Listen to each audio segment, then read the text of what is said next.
What's exciting is now you're doing 3 out of the 4 things you need to do. You're doing the head still, right?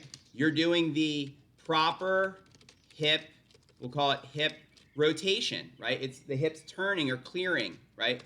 Slash, I'll say that's clearing the hip, right? And you did the swing plane, okay? Now, the missing piece is the left wrist supination, okay?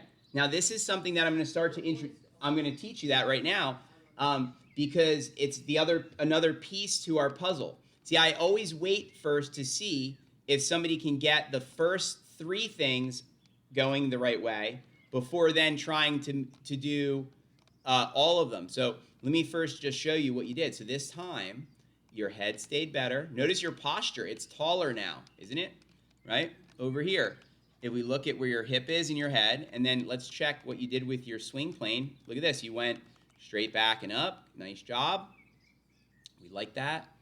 Okay, let's see. Your head staying in place correctly. Good job. Your hip staying where it belongs also on this swing. Nice work. Then let's see. The swing plane came from the inside. This is correct. Right? Your head is doing a great job here. Right? Your thigh is going back. Right? Better than before. You still need to push that hip back a little bit more, but this is better. Your head stayed. But look, over here on the right, look at your wrist. You see your left wrist? You see how your left wrist looks like this? It's all bent, right? The left wrist, what it's supposed to look like, I was showing one of my students this earlier this morning. This is Dustin Johnson, and if you look at his left hand through impact, watch this. Look at his left hand.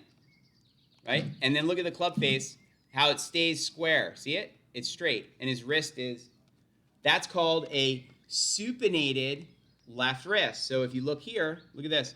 Left wrist supination. Watch this. If you look, see the hand? This is what we're supposed to do. Now, what we're going to do in a moment is I'm going to show you how to supinate your wrist. And the device I use here, I use this wrist clicker, I call it, to help people work on their wrist doing the right thing. So you're going to see here in just a moment how this thing, if you now stand right here, please, right in front of that white box. Okay, now, what supinating your wrist is, Young, is when I'm back here in my backswing, if I get stood up, we're going to do this in a moment, when I make my backswing, then I hold the club shaft, and then I think about unscrewing a screwdriver. Look, when I twist the screwdriver this way, what happens? It clicks, right? Now, watch this. When I make my golf swing, watch this. I'm doing all 4 things here, right? I'm going to do my swing plane, click my hand, and then push my hip back. Look. Right? Every time you hear it click, that means I'm supinating my hand. What's really happening is I'm turning my hand under so that my fingernails of my left hand face me. Okay? So I'm going to put this on your wrist in a moment and show you how this helps because look, this is what we're trying to do. This time, if you would, can you stand right here for me, Young? See the best viewpoint. So you're going to see here, right? I got this on my club face, right? And then look, I'm going to do my swing plane, right? Swing plane. Click my wrist and push my hip back. Now look. Where's the club face pointing? You see it? Right? See how it's pointing straight? And this clicked. And then I want to keep it that way. I don't want to keep turning it. It'll go left.